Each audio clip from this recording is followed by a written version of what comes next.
A veces, la inteligencia artificial nos parece pura magia, ¿cierto? O peor aún, un caos absoluto e incontrolable. Pero bueno, la realidad es súper distinta.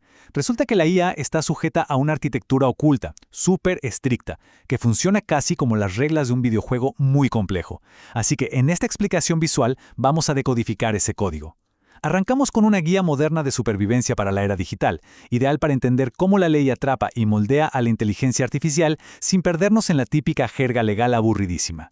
Para dominar verdaderamente este universo legal de la IA, necesitamos superar 5 niveles. En nuestro recorrido de hoy pasaremos por los cimientos, el mapa, el escudo, la brújula y finalmente el freno de emergencia. Y esta imagen ilustra de manera brillante cómo se estructura todo el panorama. Básicamente, el conocimiento se divide en estos 5 grandes bloques temáticos. Dominar estos 5 módulos es absolutamente crucial para comprender cómo la inteligencia artificial impacta nuestros derechos fundamentales. Ojo, no se trata de memorizar leyes infinitas, sino de entender la lógica detrás de ellas para navegar por este nuevo mundo tecnológico de forma segura y con confianza. Muy bien, entremos de lleno al nivel 1, los cimientos. Comencemos por la base absoluta de todo este edificio regulatorio. Y aquí ocurre un cambio masivo de mentalidad. Miren, en el derecho privado tradicional, la regla de oro suele ser que las personas podemos hacer todo aquello que la ley no prohíba expresamente. Pero en el derecho de la inteligencia artificial esto se invierte por completo. Un sistema de IA no puede operar simplemente porque no hay una ley en contra. Si no existe una autorización legal explícita para que el sistema funcione y procese datos, entonces es ilegal. Punto. Es el filtro absoluto y literalmente la primera pregunta que cualquier experto debe hacerse. Ahora, conseguir esa autorización significa que el sistema debe atravesar con éxito 3 capas de legalidad, casi como superar distintos controles de seguridad en un aeropuerto. La primera capa es el RGPD, el famoso reglamento de datos que exige una base legal específica como el consentimiento expreso o el interés legítimo. La segunda capa es el AI Act europeo, que nos pide clasificar el nivel de riesgo del sistema. Y la tercera es la normativa sectorial, o sea, si la IA se va a usar en un hospital, tiene que cumplir sí o sí con regulaciones de salud específicas. Si el sistema falla en cualquiera de estas 3 capas, simplemente se queda fuera, no puede operar. Lo que nos lleva al nivel 2, el mapa.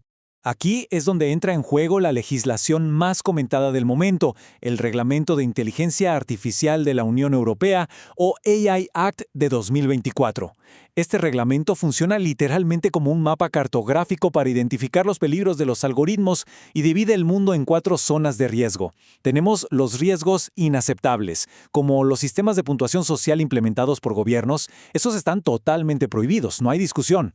Luego están los de riesgo alto, como una IA que decide a quién contratar para un empleo o quién recibe un tratamiento médico. Estos sistemas pueden existir, claro, pero requieren evaluaciones súper estrictas antes de lanzarse al mercado. Después, los riesgos limitados. Exigen que la IA sea transparente y avise que es una máquina, como cuando interactuamos con un chatbot. Y finalmente, los de riesgo mínimo solo deben cumplir las reglas generales de siempre. Y ahora pasamos al nivel 3, el escudo. Si dijimos que el AI Act es el mapa, entonces el Reglamento General de Protección de Datos es, sin duda, nuestro escudo protector. Y es un escudo diseñado específicamente para defendernos frente al procesamiento automatizado.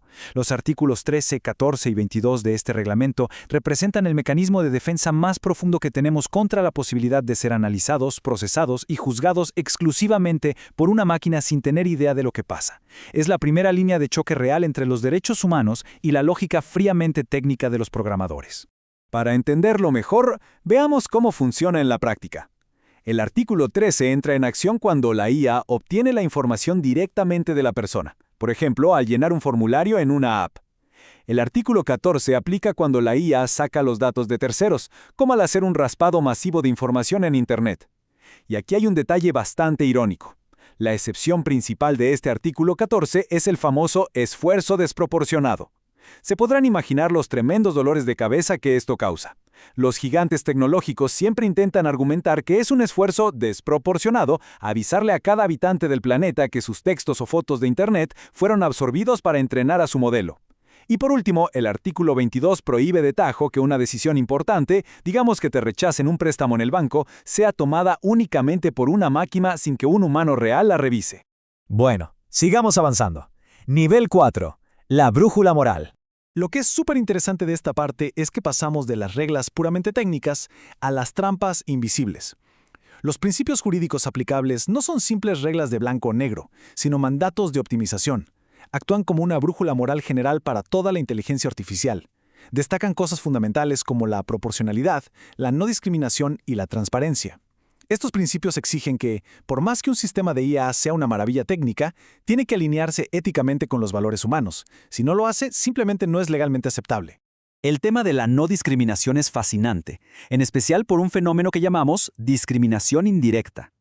Para dar un ejemplo muy real sacado de nuestras fuentes, pensemos en un algoritmo diseñado para filtrar currículums en una empresa. Resulta que el modelo nunca jamás fue programado explícitamente para usar el género como una variable de descarte. Sin embargo, al ser entrenado con datos históricos de una compañía que por décadas contrató casi puros hombres, el algoritmo aprendió solito a penalizar los currículums que incluían frases como universidad femenina. Básicamente, adoptó un sesgo humano usando datos indirectos. Nuestra brújula moral legal exige que estos sesgos se detecten y corrijan antes de causar daño.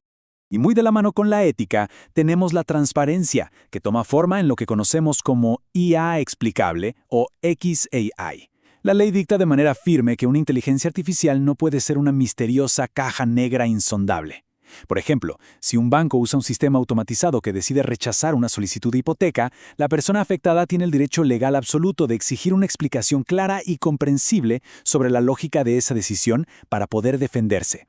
En resumen, la máquina tiene que saber explicar por qué hizo exactamente lo que hizo. Y así llegamos a nuestro último escalón. Nivel 5. El freno de emergencia. Este nivel es básicamente el mecanismo de seguridad definitivo, pensado para garantizar que las máquinas permanezcan siempre subordinadas a las personas. En el ámbito del derecho tecnológico, la supervisión humana no es solo una sugerencia o una buena práctica, es un principio legal totalmente obligatorio para los sistemas de alto riesgo. El diseño del software debe garantizar desde el minuto cero que siempre existe una vía para que una persona de carne y hueso intervenga en el proceso. Un algoritmo nunca, bajo ninguna circunstancia, puede tener la palabra final irrefutable en temas sensibles. El operador humano siempre debe poder corregir un error evidente, o si las cosas se salen de control, tener la capacidad literal de tirar del cable y apagar el sistema por completo. Y hablando de que las cosas pueden salir mal, tenemos que marcar una distinción legal que es crítica. Por un lado tenemos el concepto de accountability o rendición de cuentas, que se enfoca en prevenir los problemas de manera proactiva, es decir, demostrar con registros que se hicieron todas las auditorías antes de que ocurra un desastre. Y por otro lado está la liability o responsabilidad civil, que es la etapa reactiva. Es el momento de dar la cara, enfrentar las consecuencias legales y asumir los costos por los daños causados cuando, lamentablemente, el algoritmo falla. Cerramos esta explicación con una pregunta bastante provocativa para reflexionar. Frente a algoritmos hiperavanzados que procesan millones de datos en fracciones de milisegundo, ¿realmente puede un humano supervisar a la máquina de forma efectiva? ¿O solo estamos exigiendo algo que nos sirve para sentirnos más tranquilos? Es un debate inmenso. Pero lo más importante que debemos recordar de todo este recorrido es que la ley no está ahí para frenar la innovación, para nada. Al dominar estos 5 niveles, logramos construir las barreras de contención necesarias para asegurar que la inteligencia artificial sigue evolucionando, pero manteniéndose siempre al servicio de la humanidad. Muchas gracias por acompañarnos en esta explicación visual. Todavía nos queda muchísimo por descubrir en las fronteras de esta tecnología.